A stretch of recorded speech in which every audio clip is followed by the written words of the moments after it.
Royal Enfield bullet 350യുടെ വിശേഷങ്ങളുമായി ബന്ധപ്പെട്ട മറ്റൊരു പുതിയ വീഡിയോയിലേക്ക് എല്ലാവർക്കും സ്വാഗതം. ഇപ്പോൾ നമ്മൾ വാങ്ങിയിരിക്കുന്ന ബറ്റാലിയൻ ബ്ലാക്ക് എഡിഷൻ ബുള്ളറ്റിൻ്റെ രണ്ടാമത്തെ സർവീസും കഴിഞ്ഞ് ഇപ്പോൾ വാഹനം കുറേ കൂടി കിലോമീറ്ററുകൾ പിന്നിട്ട ഒരു സാഹചര്യത്തിലാണ് നമ്മൾ സംസാരിക്കുന്നത്. വാഹനം ഉപയോഗിച്ച് തുടങ്ങിയ ആദ്യ നാളുകളിൽ നമുക്ക് അനുഭവപ്പെട്ടിരുന്ന ചില കാര്യങ്ങളിൽ നിന്നൊക്കെയും വളരെ വ്യക്തമായ ചില മാറ്റങ്ങൾ ഇപ്പോൾ നമുക്ക് അനുഭവിച്ചറിയാൻ സാധിക്കുന്നുമുണ്ട്. അതുകൊണ്ട് തന്നെ ഒരു ലോങ് റൈഡും ഡെയിലി യൂസും കഴിഞ്ഞുള്ള യഥാർത്ഥ അനുഭവങ്ങളാണ് നമ്മൾ ഇന്നത്തെ വീഡിയോയിൽ പങ്കുവെക്കുന്നത്.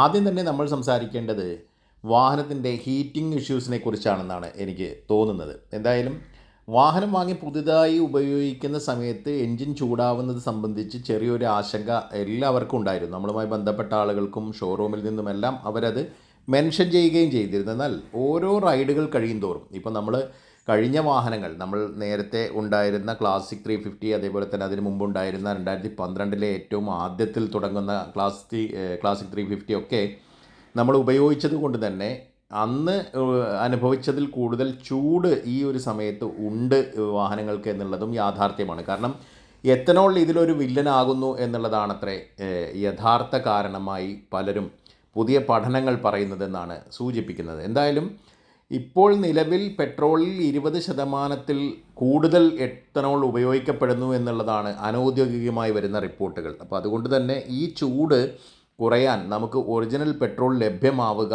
തന്നെ നിവൃത്തിയുള്ളൂ. എങ്കിൽ കൂടി ഓരോ റൈഡുകൾ കഴിയുന്തോറും ഇപ്പോൾ സർവീസുകൾ കൃത്യമായി പൂർത്തിയായി വരുംതോറും ഈ ഹീറ്റിംഗ് ഇഷ്യൂസിൽ ഒരു കുറവ് വരുന്നത് പോലെ എനിക്ക് ഫീൽ ചെയ്യുന്നുണ്ട്.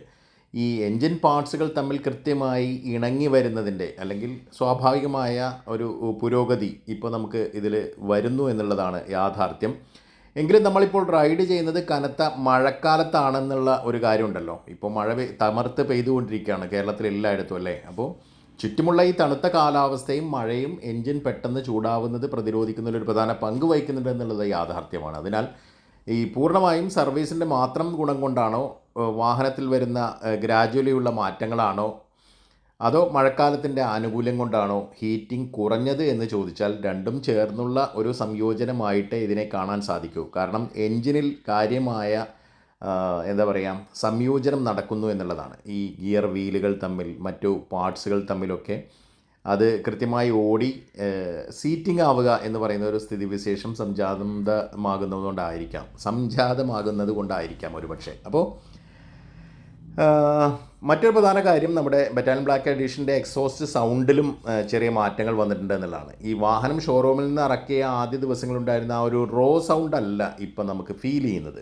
സർവീസുകൾ കഴിഞ്ഞതോടെയും കിലോമീറ്ററുകൾ കുറേ അധികം ഓടിക്കഴിഞ്ഞതോടെയും എക്സോസ്റ്റ് നോട്ടിൽ ചെറിയൊരു മാറ്റം വന്നിട്ടുണ്ട്. ഇപ്പോൾ മഴക്കാലം കടന്നു വന്നതോടുകൂടി നമ്മൾ കരുതിയ പോലെ അത്ര എളുപ്പത്തിൽ കിലോമീറ്ററുകൾ നമുക്ക് ഓടിക്കാനായില്ല. പല ട്രിപ്പുകളും ക്യാൻസലായി.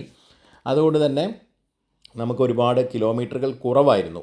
ഇപ്പോൾ 5000 കിലോമീറ്റർ അല്ലെങ്കിൽ 6 മാസങ്ങൾ ഈ 6 മാസങ്ങളിലാണ് നമ്മൾ സ്വാഭാവികമായിട്ടും രണ്ടാമത്തെ സർവീസ് ചെയ്യേണ്ടത്. പക്ഷേ 4500 കിലോമീറ്ററിൽ തന്നെ നമുക്ക് രണ്ടാമത്തെ സർവീസ് ചെയ്യേണ്ടി വന്നു. ആദ്യ സർവീസ് വരുന്നത് 500 കിലോമീറ്ററിലാണ്. ആദ്യ 500 കിലോമീറ്ററിൽ, അത് കഴിഞ്ഞ് രണ്ടാമത്തെ സർവീസ് 5000 കിലോമീറ്ററിലാണ്. അപ്പോൾ അതുകൊണ്ട് തന്നെ നമുക്ക് ഇതേപോലെ 6 മാസങ്ങൾ കൊണ്ടും നമുക്ക് 5000 കിലോമീറ്ററിൽ എത്താൻ കഴിയാത്തത് കൊണ്ട് 4500 തന്നെ നമുക്ക് ആ ഒരു സർവീസ് ചെയ്യേണ്ടി വന്നു എന്നുള്ളതാണ് യാഥാർത്ഥ്യം. അപ്പോൾ കുറച്ചുകൂടി സോഫ്റ്റായ എന്നാൽ ആഴത്തിലുള്ള ഒരു സൗണ്ട് ടോണിലേക്ക് ഇപ്പോൾ വാഹനം മാറി വരുന്നതായിട്ട് ഒരു അനുഭവം ഉള്ളതായിട്ട് തോന്നുന്നു എന്നുള്ളതാണ് കേട്ടോ പറയാനുള്ളത്. അത് എത്രത്തോളം യാഥാർത്ഥ്യബോധം അല്ലെങ്കിൽ ആ ഒരു യാഥാർത്ഥ്യബോധത്തോടെ പറയാൻ കഴിയുമെന്നുള്ളത് ഒരു അനുഭവമായി തന്നെ, അല്ലെങ്കിൽ നമുക്ക് അത്തരത്തിലൊരു ഫീൽ ഉണ്ട് എന്ന് തന്നെ പറയാം. അപ്പം റൈഡിങ് എക്സ്പീരിയൻസ് കൂടുതൽ ഇത് നന്നാക്കുന്നുണ്ട് എന്നുള്ള കാര്യത്തിൽ സംശയമില്ല. കാരണം എല്ലാം സെറ്റായി വരുന്നു എന്നുള്ളത് നമുക്ക് തന്നെ ഫീൽ ചെയ്യുന്നു വാഹനം ഓടിക്കുമ്പോൾ. അപ്പോൾ പക്ഷേ പലപ്പോഴും ഇതേപോലെ നമ്മുടെ ബ്രേക്കിങ്ങിൻ്റെ ആ ഒരു ഭാഗത്തേക്ക് വരുമ്പോൾ ചില കാര്യങ്ങൾ പറയാതിരിക്കാനും പറ്റില്ല. ഇതിൻ്റെ ബാക്ക് ഡ്രം ബ്രേക്കിൽ നിന്ന് വരുന്ന ആ ഒരു സൗണ്ട് ഒരു രക്ഷയില്ല. ബ്രേക്ക് അപ്ലൈ ചെയ്യുമ്പോൾ അതിൽ നിന്നൊരു കൂവുന്ന തരത്തിൽ, നമ്മുടെ പല്ല് പുളിക്കുന്ന തരത്തിൽ പോലും അങ്ങനെയൊക്കെ പറയേണ്ടി വരും. അത്തരത്തിലൊരു ശബ്ദമാണ് വരുന്നത്. ലൈനറിൽ നിന്നുണ്ടാകുന്ന പൊടിയും അതേപോലെ മറ്റംശങ്ങളും ഡ്രമ്മിനകത്ത് അടിഞ്ഞുകൂടി നമ്മൾ ബ്രേക്ക് അപ്ലൈ ചെയ്യുമ്പോൾ ആ പൊടിയുമായി ഘർഷണം ഉണ്ടാക്കിയാണ് പ്രധാനമായി ഈ സൗണ്ട് ഉണ്ടാകുന്നതെന്നാണ് എല്ലാവരും പൊതുവെ പറയുന്നത്. കമ്പനിയും പറയുന്നത് തന്നെയാണ്. സാങ്കേതികമായി പരിശോധിക്കുമ്പോൾ ഈ വാദം പൂർണ്ണമായും ശരിയാണെന്ന് തന്നെയാണ് നമ്മളും മനസ്സിലാക്കുന്നത്. ഈ ഡ്രം ബ്രേക്കുകളുടെ ഒരു അടിസ്ഥാനപരമായ പ്രശ്നമാണിത്. പൊടിയും ഈർപ്പവും ഒക്കെ അകത്ത് കയറുന്ന മഴക്കാലത്ത് ഈ ശബ്ദം കുറച്ചുകൂടി പ്രകടമായി നമുക്ക് കൂടുതൽ കേൾക്കാനും സാധിക്കും. കാരണം ഇത് വെള്ളവുമായി ചേർന്ന ഒരു പേസ്റ്റ് രൂപത്തിൽ സ്ഥിരമായി അവിടെ എന്താ പറയുക നിലനിൽക്കുന്നു എന്നുള്ളതാണ്. സെക്കൻഡ് സർവീസിൽ എനിക്ക് ഇതൊന്നും ചെയ്യാതെ ആ ഡ്രം അഴിച്ചൊന്ന് ക്ലീൻ പോലും ചെയ്യാതെയാണ് യഥാർത്ഥത്തിൽ ഇവർ ഈ വാഹനം തിരിച്ചു തന്നത് എന്നുള്ള ആ ഒരു സങ്കടം കൂടി ഉണ്ട് കേട്ടോ. കാരണം സെക്കൻഡ് സർവീസിൽ ഒന്നും ചെയ്യുന്നില്ല, വെറുതെ വണ്ടി ഒന്ന് വാഷ് ചെയ്ത് നമുക്ക് തിരിച്ചു നൽകുകയാണ് ചെയ്യുന്നത്. ഇതെനിക്ക് അനുഭവത്തിൽ മനസ്സിലായതാണ്. എന്തായാലും സർവീസ് സമയത്ത് ഇത് ഊരി വൃത്തിയാക്കിയാൽ താൽക്കാലികമായി ചെറിയ മാറ്റങ്ങളൊക്കെ വരും. ഇപ്പോൾ കുറച്ച് ദൂരം ഓടുമ്പോൾ വീണ്ടും ഇതേ രൂപത്തിൽ തന്നെ ആ പഴയ രൂപത്തിൽ തന്നെ പൊടിയടിഞ്ഞ് നമുക്ക് വീണ്ടും ഈ പ്രശ്നം വരികയും ചെയ്യും. അപ്പം ഇത് ഈ ഡ്രം ബ്രേക്കിൻ്റെ വളരെ വലിയൊരു പോരായ്മയായി തന്നെ കാണേണ്ടി വരും. ബ്രേക്കിൻ്റെ പ്രവർത്തനത്തെ പോലും ഇത് കാര്യമായി ബാധിക്കുന്നു എന്ന് വേണമെങ്കിൽ പറയാം. കാരണം നമ്മളിത് പലപ്പോഴും ചവിട്ടി അല്പം ചൂടായി കഴിഞ്ഞാൽ ഈ സൗണ്ടിൽ കുറവ് വരികയും ചെയ്യും. എന്നാൽ വണ്ടി നിർത്തിയിട്ട് വീണ്ടും എടുക്കുമ്പോൾ വീണ്ടും ആ സൗണ്ട് നമുക്ക് ഒരു വലിയ അസ്വാസ്ഥ്യം ഉണ്ടാക്കുകയും ചെയ്യും. അപ്പോൾ റോഡ് പെർഫോമൻസിലേക്കും ഹാൻഡ്ലിങ്ങിലേക്കും ഒക്കെ വന്നാൽ പൊതുവെ വാഹനം വളരെ സ്റ്റേബിൾ ആണ് എന്നുള്ള കാര്യം എടുത്ത് പറയേണ്ടതുണ്ട് കേട്ടോ. ഹൈവേകളിലോ നല്ല റോഡുകളിലോ ഡ്രൈവ് ചെയ്യുമ്പോൾ നമുക്ക് യാതൊരു വിധത്തിലുള്ള അസ്വസ്ഥതയോ അസ്ഥിരതയോ ഇപ്പോൾ നമുക്ക് ഫീൽ ചെയ്യുന്നില്ല. റൈഡർക്ക് നല്ലൊരു കോൺഫിഡൻസ് തരാൻ ഈ വാഹനത്തിന് സാധിക്കുന്നു എന്നുള്ളതാണ് പറയാനുള്ളത്. മോശം റോഡുകളിലും വലിയ പ്രശ്നങ്ങൾ സൃഷ്ടിക്കാതെ മുന്നേറാൻ നമുക്ക് ഇതിൻ്റെ ഈ ഒരു വെയിറ്റും വീൽ ബേസും ഒക്കെ സഹായിക്കുന്നുണ്ട്. എങ്കിലും ഇതിൻ്റെ സസ്പെൻഷൻ സിസ്റ്റപ്പ് ആ ഒരു കാര്യം കുറച്ച് കൂടി എന്താ പറയുക വ്യക്തത വരേണ്ടതുണ്ടായിരുന്നു. ഈ ഒരു വാഹനത്തിൻ്റെ സസ്പെൻഷൻ കൂടുതലായി അനുയോജ്യമായിട്ടുള്ളത് നന്നായി ടാറിട്ട നല്ല റബ്ബറൈസ്ഡ് റോഡുകൾക്കാണ്. അവിടെ നമുക്ക് മികച്ച യാത്രാസുഖം ലഭിക്കുന്നുണ്ട്. എന്നാൽ കുഴികളും ഇതേപോലെ ഉന്തും മുഴകളുമൊക്കെയുള്ള സാധാരണ ഗ്രാമീണ റോഡുകളിലേക്ക് വരുമ്പോൾ ഈ സസ്പെൻഷൻ കുറച്ച് പ്രശ്നം തന്നെയാണ്. അപ്പോൾ നമ്മുടെ നടുവിനെ അത് കുറച്ച് ടെൻഷൻ അടുപ്പിക്കുന്നുണ്ട് എന്നുള്ളത് പറയേണ്ടി വരും. അപ്പോൾ ഗ്രാമീണ പാതകളിലെ വലിയ കുഴികളിലൂടെയും പ്രതലങ്ങളിലൂടെയൊക്കെ പോകുമ്പോൾ ഈ ഇടിയും കുലുക്കവും ഒക്കെ നമ്മുടെ ശരീരത്തിലേക്ക് നേരിട്ട് തറയ്ക്കുന്ന ഒരു സ്റ്റിഫ്നെസ് അത് നമുക്ക് കൃത്യമായി അനുഭവപ്പെടുന്നുണ്ട് എന്ന് പറയാതെ വയ്യ.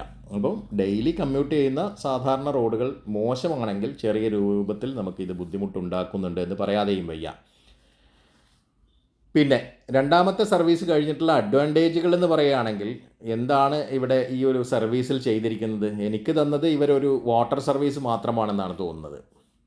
എല്ലാം ചെക്ക് ചെയ്യുമെന്ന് പറഞ്ഞിരുന്നു, പക്ഷേ കാര്യമായി ക്ലീനിങ് പോലും കൃത്യമായി നടന്നിരുന്നില്ല എന്നുള്ളത് ഞാനത് നോട്ട് ചെയ്തിട്ടുണ്ട് കേട്ടോ. എന്തായാലും ഞാനത് കംപ്ലൈൻറ്റ് രൂപത്തിൽ അവതരിപ്പിച്ചിട്ടുമുണ്ട്. എന്താണ് ഇവരുടെ ഒരു റെസ്പോൺസ് എന്നുള്ളത് നോക്കട്ടെ. അപ്പോൾ ഗിയർ ഷിഫ്റ്റിങ്ങുകൾ കൂടുതൽ കൃത്യതയോടെ നടക്കുന്നുണ്ട് എന്നിപ്പോൾ തോന്നുന്നു. എന്തായാലും അത് ഓടി വരുന്നത് കൊണ്ട് വണ്ടിക്ക് സ്വാഭാവികമായി വരുന്ന മാറ്റമാണ് എന്നുള്ളതാണ് മനസ്സിലാക്കേണ്ടത്. ഈ ഗിയർ മാറ്റുമ്പോൾ ഉണ്ടാകുന്ന ചില പ്രശ്നങ്ങളൊക്കെ നേരത്തെ നമുക്ക് തോന്നിയിരുന്ന സംഭവങ്ങളിൽ മാറ്റം വന്നതായി ഇപ്പോൾ മറ്റൊരു തരത്തിൽ തോന്നുന്നു എന്നുള്ളതാണ്. അപ്പോൾ ഫ്യുവൽ എക്കോണമിയിലും ചെറിയ രീതിയിലുള്ള മെച്ചപ്പെടുത്തലുകൾ ഈ ഒരു ഘട്ടത്തിൽ നമുക്ക് സംഭവിക്കുന്നുണ്ട്. ഒരു 40 കിലോമീറ്റേഴ്സൊക്കെ നമ്മുടെ സാധാരണ റൈഡിൽ തന്നെ ബറ്റാലിയൻ ബ്ലാക്കിന് ലഭിക്കുന്നു എന്നുള്ളതാണ് കേട്ടോ. അപ്പം ഈ ഒരു എഡിഷൻ്റെ കാര്യത്തിൽ അല്ലെങ്കിൽ ബറ്റാലിയൻ ബ്ലാക്കിൻ്റെ കാര്യത്തിൽ എടുത്തു പറയേണ്ട മറ്റൊരു പ്രധാന പ്രശ്നമാണ് ഇതിൻ്റെ ബ്രേക്ക് പെഡലിൻ്റെ സെറ്റപ്പും. അതും വരുന്നത് ഇതേപോലെ ഫുട് റെസ്റ്റിന് താഴെയായിട്ടാണ്. അപ്പോൾ LED ലൈറ്റുകളും മറ്റ് മോഡേൺ അപ്ഡേറ്റുകളും ഒക്കെ വരുമ്പോൾ പോലും ഇതിൻ്റെ ഈ ഒരു റിയർ ബ്രേക്ക് പെഡൽ ഡിസൈൻ കുറച്ചുകൂടി ശ്രദ്ധിക്കേണ്ടതായിരുന്നു. സാധാരണ ബ്രേക്ക് ആയതുകൊണ്ട് ഇതിൻ്റെ ബ്രേക്ക് പെഡൽ സെറ്റ് ചെയ്തിരിക്കുന്നത് നമ്മൾ പറഞ്ഞ പോലെ തന്നെ ഫുട് റെസ്റ്റിന് താഴെയാണ്. അപ്പോൾ ഈ ഒരു ഡിസൈൻ കാരണം നമുക്ക് വാഹനം പെട്ടെന്ന് വെട്ടിച്ചോടിക്കുമ്പോഴോ അല്ലെങ്കിൽ പെട്ടെന്ന് ഷാർപ്പായ ടേണുകൾ എടുക്കുമ്പോഴൊക്കെ ബ്രേക്ക് പെഡൽ താഴേക്ക് താഴ്ന്ന് വലിയ പ്രശ്നങ്ങൾ ഉണ്ടാകുന്നുണ്ട്. നിലത്തുരസുന്നു, പെട്ടെന്ന് നമ്മുടെ കൺട്രോൾ പോകാനൊക്കെയുള്ള സാധ്യതകൾ അല്ലേ ആ തരത്തിൽ വരുന്നു എന്നുള്ളതാണ്. അപ്പോൾ വലിയ ടാസ്ക് തന്നെയാണ് ഈ ഒരു കാര്യത്തിൽ സംഭവിക്കുന്നത്. അപ്പോൾ നമ്മൾ കുറച്ചും കൂടെ ശ്രദ്ധിച്ച് വണ്ടി ഓടിക്കേണ്ട രൂപത്തിലുള്ള ഒരു പ്രശ്നം ഇവിടെ വരുന്നുണ്ട്. അപ്പോൾ ഗൗരവമായി ശ്രദ്ധിക്കേണ്ട മറ്റൊരു കാര്യമാണ് ഇതിൻ്റെ വീലുകൾ. സ്പോക്ക് വീലുകളായതുകൊണ്ട് തന്നെ ഈ വീലുകൾ അല്ലെങ്കിൽ സ്പോക്കുകൾ ഇടയ്ക്കിടയ്ക്ക് ലൂസാകുന്നത് നമ്മുടെ ഇടയിൽ പതിവായി കാണാറുണ്ട്. അങ്ങനെ ഒരു ഇഷ്യൂ വരുന്നുണ്ട്. അപ്പോൾ മോശം റോഡുകളിലൂടെയും കുഴികളിലൂടെയും നിരന്തരം ഓടിക്കുമ്പോൾ സ്പോക്കുകളുടെ ടെൻഷൻ നഷ്ടപ്പെടാനും അവ ലൂസായി പോകാനും ഈ സാധ്യത വില്ലുകൾ കേട്ടോ അതാണ് പറയുന്നത്, വില്ലുകൾ ലൂസാകുന്ന ഒരു സാധ്യതയുണ്ട്. അത് ഇടയ്ക്ക് ടൈറ്റ് ചെയ്ത് കൊടുക്കണം എന്നുള്ളതാണ് വാഹനത്തിൻ്റെ സുരക്ഷിതത്വത്തിന് വളരെ ഗുണകരമായൊരു കാര്യം. പിന്നെ ചെയിനിൻ്റെ മെയിൻ്റനൻസ് എന്ന് പറയുന്ന വിഷയം അത് വലിയൊരു പ്രധാന വെല്ലുവിളി തന്നെയാണ്. അപ്പോൾ കൃത്യമായ ലൂബ്രിക്കേഷൻ ഉപയോഗിക്കുക, ചെയിൻ ക്ലീൻ ചെയ്യുക, ഇല്ലെങ്കിൽ വളരെ പെട്ടെന്ന് തന്നെ നമുക്ക് ഇത് ചെയിനിൻ്റെയും ഈ സ്പോക്കറ്റിൻ്റെയും ഒക്കെ ആയുസ് കുറയും എന്നുള്ളതാണ് നമുക്ക് പറയാനുള്ളത്. പിന്നെ അതിൽ നിന്ന് സൗണ്ട് വരുന്ന ഒരു പ്രശ്നം കൂടി വരും. നമ്മൾ എത്ര തന്നെ ലൂബ് ചെയ്താലും കൂടുതൽ തേയ്മാനം വന്നു കഴിഞ്ഞാൽ ആദ്യം ഇതിൽ നിന്ന് സൗണ്ട് പോലെ സംഗതി വരികയും പിന്നീട് നമുക്ക് വാഹനം ഓടിക്കാൻ തന്നെ ബുദ്ധിമുട്ടുന്ന തരത്തിലേക്ക് കാര്യങ്ങൾ പോവുകയൊക്കെ ചെയ്യും. അപ്പം മഴക്കാലത്ത് പ്രത്യേകിച്ച് ദിവസേന എന്നോളം ചെയിൻ ക്ലീൻ ചെയ്ത് ലൂബ് ചെയ്യേണ്ടി വരുന്ന ഒരു സാധാരണ റൈഡറെ സംബന്ധിച്ച് ഒരു ടാസ്ക് തന്നെയാണ് അല്ലേ. എന്തായാലും നല്ല രീതിയിൽ ഹെവി ആയതുകൊണ്ട് ഈ ഒരു വാഹനം നിലവിൽ ഫാക്ടറിയിൽ നിന്ന് നൽകുന്ന ടയറുകൾ ഈ വെയ്റ്റിനനുസരിച്ചുള്ള വലിയൊരു ഗ്രിപ്പ് നമുക്ക് വാഹനത്തിന് എന്നുള്ളതും പറയേണ്ടതുണ്ട്. അപ്പോൾ റോഡുകൾ നനഞ്ഞു കിടക്കുന്ന മഴക്കാലത്തിൽ സ്ലിപ്പാകാനുള്ള സാധ്യതയൊക്കെ വർദ്ധിക്കുകയാണ്. അപ്പോൾ ഹെവി വെയ്റ്റ് മോട്ടോർ സൈക്കിൾ ആയതുകൊണ്ട് കോർണറിങ്ങിലും ബ്രേക്കിങ്ങിലും ടയറിൻ്റെ ഗ്രിപ്പും വളരെ വലിയ പ്രശ്നമാണ്. എന്നാൽ